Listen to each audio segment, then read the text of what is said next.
I would like to try something a little different. I would like to introduce deep dives on icons, famous people, and people of interest in general. Depending on how people will react to these videos, I will either continue on this new path or go back to my previous content. So in today's video, I will do a deep dive on the iconic Marilyn Monroe. I hope you enjoyed this video. Hi and welcome to my soul tribe. My name is Miriam Rose. If you like this video, please make sure to subscribe, set your bell on all, like, comment and share, as I really appreciate all of your support.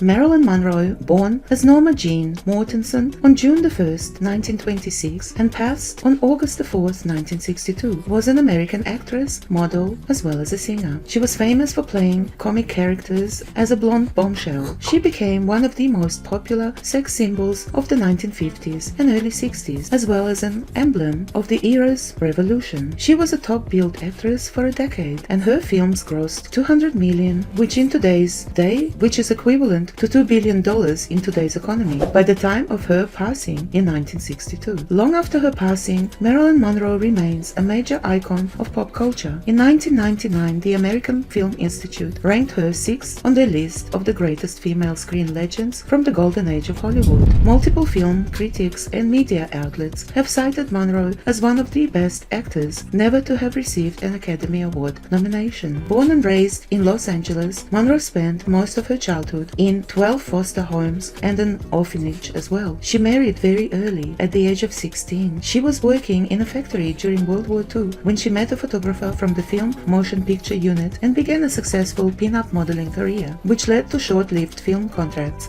with 20th Century Fox and Columbia Pictures. After a series of minor film roles, she signed a new contract with Fox in late 50s. Over the next 2 years, she became a popular actress with roles in several comedies, including As Young as You Feel and Monkey Business, and in the dramas Clash by Night and Don't Bother to Knock. She faced a scandal when it was revealed that she has posed for nude photographs prior to becoming a film star, but the story did not damage her career and instead resulted in increased interest in her films. By 1953, Marilyn Monroe was one of the most marketable Hollywood stars. She had leading roles in the film Noir Niagara, which overtly relied on her sexual appeal, and the comedian Gentlemen Prefer Blonde and How to Marry a Millionaire, which established her star image as a dumb blonde. The same year, her nude images were used as the centerfold and on the cover of the first issue of Playboy. She played a significant role in the creation and management of her public image throughout her career, but she was disappointed when she was typecast and underpaid by the studio. She was briefly suspended in early 1954 for refusing a film project, but returned to star in The 7-Year Itch in 1955, one of the biggest box office successes of her career. When the studio was still reluctant to change her contract, she founded her own film production company in 1954. She dedicated 1955 to building the company and began studying method acting under Lee Strasberg at the Actors Studio. Later that year, Fox awarded her a new contract which gave her more control and a larger salary. Her subsequent roles included a critically acclaimed performance in Bus Stop in 1956 and her first independent production in The Prince and the Snow Girl in 1957. She won a Golden Globe for Best Actress for her role in Some Like It Hot in 1959, a critical and commercial success. Her last completed film was the drama The Misfits in 1961. Monroe's troubled private life received much attention. She struggled with addiction and mood disorders. Her marriages to retired baseball star Joe DiMaggio and to playwright Arthur Miller were highly publicized but ended in divorce. It is believed that Marilyn Monroe first met John F. Kennedy in the late 1950s when he was a senator and presidential candidate. They are known to have socialized at various events, including a Democratic fundraiser in May 1962, where Monroe famously sang Happy Birthday to Kennedy. The exact nature of their relationship is not clear, and there is much speculation and debate about whether they were romantically involved. There is no concrete evidence to support this claim. Monroe's alleged relationship with JFK's brother Robert Kennedy is also the subject of much speculation, but again, there is no definite proof to support this claim. Marilyn Monroe's mother, Gladys Pearl Baker, born in 1902 and passed in 1984, was born in Piedras Negras, Coahuila, Mexico, to a poor Midwestern family who migrated to California at the turn of the century. At the age of 15, Gladys married John Newton Baker, an abusive man 9 years her senior. They had 2 children, Robert, born in 1918 and passed in 1933, and Bernice, born in 1919 and passed in 2014. She successfully filed for divorce and sole custody in 1923, but Baker kidnapped the children soon after and moved with them to his native Kentucky. Monroe was not told that she had a sister until she was 12, and they met for the first time in 1944, when Marilyn Monroe was between 7 and 18 years old. Following the divorce, Gladys worked as a film negative cutter at the Consolidated Film Industries. In 1924, she married Martin Edward Mortensen, but they separated just months after and divorced in 1928. In 2022, DNA testing indicated that Monroe's father was Charles Stanley Gifford, a co-worker of Gladys with whom she had an affair in 1925. Monroe also had 2 other half-siblings from Gifford's marriage with his first wife, a sister, Doris, and a brother, Charles. Although Gladys was mentally and financially unprepared for a child, Monroe's early childhood was stable and happy. Gladys placed her daughter with evangelical Christian foster parents, Albert and Ida Bollender, in the rural town of Hawthorne. She also lived there for 6 months until she was forced to move back to the city for employment. She then began visiting her daughter on weekends. In the summer of 1933, Gladys bought a small house in Hollywood with a loan from the Homeowners Loan Corporation and moved 7-year-old Monroe in with her. They shared the house with lodgers, actors George and Maud Atkinson, and their daughter Nellie. In January 1934, Gladys had a mental breakdown and was diagnosed with paranoid schizophrenia. After several months in a rest home, she was committed to the Metropolitan State Hospital. She spent the rest of her life in and out of hospitals and was rarely in contact with her daughter Marilyn. Monroe became a ward of the state, and her mother's friend Grace Goddard took responsibility over her and her mother's affairs. Over the next 4 years, Monroe's living situation changed often. For the first 16 months, she continued living with the Atkinsons and may have been SA'd during this time. Always a shy girl, she now also developed a stutter and became withdrawn. In the summer of 1935, she briefly stayed with Grace and her husband Irwin Goddard and 2 other families. In September 1935, Grace placed her in the Los Angeles Orphans' Home. The orphanage was a model institution and was described in positive terms by her peers, but Monroe felt abandoned. Encouraged by the orphanage staff, who thought that Monroe would be happier living in a family, Grace became her legal guardian in 1936, but did not take her out of the orphanage until the summer of 1937. Monroe's second stay with the Goddards lasted only a few months because Irwin Goddard molested her. She then lived for brief periods with her relatives and Grace's friends and relatives in Los Angeles and Compton. Monroe's childhood experiences first made her want to become an actress. I didn't like the world around me because it was kind of green. When I heard that this was acting, I said that's what I want to be. Some of my foster families used to send me to the movies to get me out of the house, and there I'd sit all day and way into the night, up in front there with the screen so big, a little kid all alone, and I loved it, she stated. Monroe found a more permanent home in September of 1938 when she began living with Grace's aunt, Anna Loa, in the West Side district of Sawtell. She was enrolled at Emerson Junior High School and went to weekly Christian Science services with Loa. She excelled in writing and contributed to the school newspaper but was otherwise a mediocre student. Owing to the elderly Loa's health problems, Monroe returned to live with the Goddards in about early 1941. The same year, she began attending the local high school. In 1942, the company that employed Mr. Goddard relocated him to West Virginia. California child protection laws prevented the Goddards from taking Monroe out of state, and she faced having to return to the orphanage. As a solution, she married their neighbor's 21-year-old son, factory worker John Doherty, on June the 19th, 1942, and she just turned 16. Monroe subsequently dropped out of high school and became a housewife. She found herself and Doherty mismatched and later said she was dying of boredom. During the marriage in 1943, Doherty enlisted in the Merchant Marines and was stationed on Santa Catalina Island, where Monroe moved with him. In late 1944, she met photographer David Conover, who had been sent by the U.S. Army Air Force's 1st Motion Picture Unit to the factory to shoot morale-boosting pictures of female workers. Although none of her pictures were used, she quit working at the factory in January 1945 and began modeling for Conover and his friends. Defying her deployed husband, she moved on her own and signed a contract with the Blue Book Model Agency in August of 1945. The agency deemed Monroe's figure more suitable for pin-up than high-fashion modeling, and she was featured mostly in all kinds of advertising material and men's magazines. To make herself more employable, she straightened her hair and dyed it blonde. According to to Emmeline Snibbery, the agency owner, Monroe quickly became one of its most ambitious and hard-working models. By early 46, she had appeared on 33 magazine covers for publications such as Pageant, US Camera Laugh, and Peak. As a model, Monroe occasionally used her pseudonym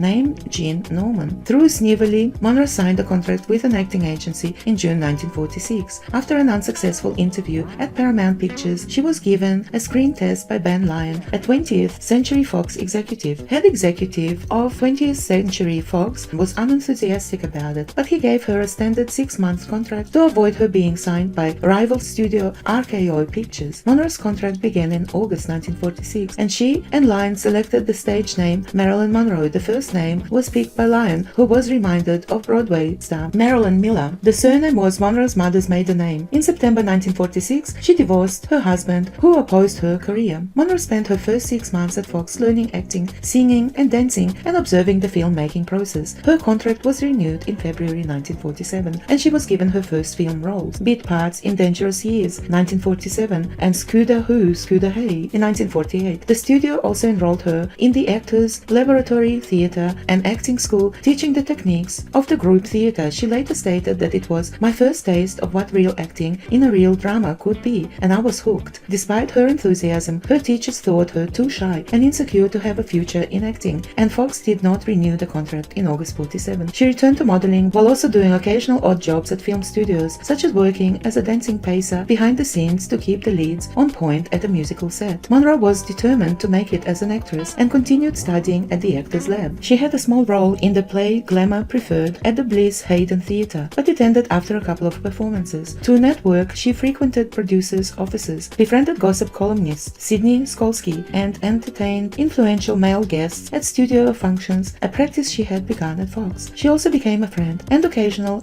partner of Fox executive Joseph Schenck, who persuaded his friend Harry Cohn, the head of executive of Columbia Pictures, to sign her in March 1948. At Columbia, Monroe's look was modeled after Rita Hayworth, and her hair was bleached platinum blonde. She began working with the studio's head drama coach, Natasha Lightus, who would remain her mentor until 1955. Her only film at the studio was the low-budget musical Ladies of the Chorus in 1948, in which she had her first starring role as a chorus girl courted by a wealthy man. She also screen tested for the lead role in Born Yesterday, but her contract was not renewed in September 48. Ladies of the Chorus was released the following month and was not successful. When her contract at Columbia ended, Monroe returned again to modeling. She shot a commercial for Pabst Beer and posed for artistic nude photographs by Tom Kelly for John Bogmar's calendars using the name Mona Monroe. Monroe had previously posed topless or clad in a bikini for other artists, including Earl Moran, and felt comfortable with nudity. Shortly after leaving Columbia, she also met and became the protege and mistress of Johnny Hyde, the vice president of the William Morris Agency. Through Hyde, Monroe landed small roles in several films, including 2 critically acclaimed works, All About Eve and The Asphalt Jungle. Despite her screen time being only a few minutes in the latter, she gained a mention in photoplay, and according to biographer Donald Spoto, moved effectively from movie model to serious actress. In 1950, Hyde negotiated a 7-year contract for Monroe with 20th Century Fox. According to its terms, Fox could opt to not renew the contract after each year. Hyde passed of a heart attack only days later, which left Monroe devastated. In 1951, Monroe had supporting roles in 3 moderately successful Fox comedies, As Young as You Feel, Love Nest, and Let's Make It Legal. According to Spoto, all 3 films featured her essentially as a sexy ornament, but she received some praise from critics. In the New York Times, as she was described as superb in As Young as You Feel, and Ezra Goodman of the Los Angeles Daily News called her one of the brightest up-and-coming actresses for Love Nest. Her popularity with audiences was also growing. She received several thousand fan letters a week and was declared Miss Cheesecake of 51 by the Army newspaper Stars and Stripes, reflecting the preferences of soldiers in the Korean War. In February 52, the Hollywood Foreign Press Association named Monroe the best young box office personality. In her private life, Monroe had a short relationship with director Elia Kazan and also briefly dated with retired New York Yankees baseball star Joe DiMaggio, one of the most famous sports personalities of the era. Monroe found herself at the center of a scandal in 1952 when she revealed publicly that she had posed for a nude calendar in 1949. The studio had learned about the photos and that she was publicly rumored to be the model some weeks prior, and together with Monroe decided that to prevent damaging her career, it was best to admit to them while stressing that she had been broke at the time. The strategy gained her public sympathy sympathy and increased interest in her films, for which she was now receiving top billing. In the wake of the scandal, Monroe was featured on the cover of Life magazine as the talk of Hollywood, and gossip columnist Hedda Hopper declared her the Cheesecake Queen turned box office smash. 3 of Monroe's films, Clash by Night, Don't Bother to Knock, and We Are Not Married, were released soon after to capitalize on her public interest. Monroe had become one of 20th Century Fox's biggest stars, but her contract had not changed since 1950, so that she was paid far less than other stars of her stature and could not choose her projects. Her attempts to appear in films that would not focus on her as a pin-up had been thwarted by the studio head executive, who had a strong personal dislike of her and did not think she would earn the studio as much revenue in other types of roles. Under pressure from the studio's owner, Spiros Skouras, they decided that Fox should focus exclusively on entertainment to maximize profits and cancelled the production of any serious films for Monroe. In January 1954, he suspended Monroe when she refused to begin shooting yet another musical comedy, The Girl in Pink Tie. This was front-page news, and Monroe immediately took action to counter negative publicity. She and Joe DiMaggio were married at the San Francisco City Hall. They then traveled by car to San Luis Obispo, then honeymooned outside Idlewild, California, in the mountain lodge of Monroe's lawyer, Lloyd Wright. In 1954, 15 days later, on January the 29th, they flew to Japan, combining a honeymoon with his commitment to his former San Francisco Seals to help train Japanese baseball team. From Tokyo, she traveled with Jean O'Doul, left his wife to Korea, where she participated in a USO show, singing songs from her films for over 60,000 US Marines over a 4-day period. After returning to the US, she was awarded Photoplay's Most Popular Female Star. Monroe settled with Fox in March with the promise of a new contract, a bonus of $100,000, and a starring role in the film adaptation of the Broadway success The 7th Year Itch. After founding MMP, Monroe moved to Manhattan and spent 1955 studying acting. She took classes with Constance Collier and attended workshops on method acting at the Actors Studio. She grew close to Strasberg and his wife Paula, receiving private lessons at their home due to her shyness, and soon became a family member. She replaced her old acting coach with Paula. The Strasbergs remained an important influence for the rest of her career. Monroe also started undergoing psychoanalysis, as Strasberg believed that an actor must control their emotional traumas and use them in their performances. Monroe continued her relationship with DiMaggio despite the ongoing divorce process, as they decided to divorce. She also dated actor Marlon Brando and playwright Arthur Miller. She had first been introduced to Miller by Elia Kazan in the early 50s. The affair between Monroe and Miller became increasingly serious after October 55, when her divorce was finalized and he also separated from his wife. The studio urged her to end it, as Miller was being investigated by the FBI for allegations of communism and had been subpoenaed by the House UN American Activities Committee, but Monroe refused. The relationship led to the FBI opening a file on her. By the end of the year, Monroe and Fox signed a new 7-year contract, as MMP would not be able to finance films alone, and the studio was eager to have Monroe working for them again. Fox would pay her $400,000 to make 4 films and granted her the right to choose her own project directors and cinema photographers. She would also be free to make 1 film with MMP per each completed film for Fox. In March, Monroe began filming the drama Bus Stop, her first film under the new contract. On June 29, 1956, Monroe and Miller were married at the Westchester County Court in New York. 2 days later, they had a Jewish ceremony at the home of Kay Brown, Miller's literary agent in New York. With the marriage, Monroe converted to Judaism, which led Egypt to ban all of her films. Due to Monroe's status as an S symbol and Miller's image as an intellectual, the media saw the union as a mismatch, as evidenced by Variety's headline, "Egghead Weds Hourglass." After returning from England, Monroe took an 18-month hiatus to concentrate on family life. She and Miller split their time between New York City, Connecticut, and Long Island. She had an ectopic pregnancy in mid-57 and a miscarriage a year later. These problems were most likely linked to her endometriosis. Monroe was also briefly hospitalized due to a barbiturate overdose, as she and Green could not settle their disagreements over MMP. Monroe bought his share of the company. Monroe returned to Hollywood in July 58 to act opposite Jack Lemmon and Tony Curtis in Some Like It Hot. She considered the role of Sugar Cane, another dumb blonde, but accepted it due to Miller's encouragement and the offer of 10% of the film profit, on top of her standard pay. The film's difficult production has since become legendary. Monroe demanded dozens of retakes and did not remember her lines or act as directed. Curtis famously said that kissing her was like kissing Hitler due to the number of retakes. Monroe privately likened the production to a sinking ship and commented on her co-stars and director, saying, "Why Why should I worry? I have no phallic symbol to lose. Many of the problems stemmed from her and Wilder, who also had a reputation for being difficult, disagreeing on how she should play the role. She angered him by asking to alter many of her scenes, which in turn made her stage fright worse, and it is suggested that she deliberately ruined several scenes to act them her way. In the end, Wilder was happy with Monroe's performance, saying anyone can remember lines, but it takes a real artist to come on the set and not know her lines and yet give the performance she did.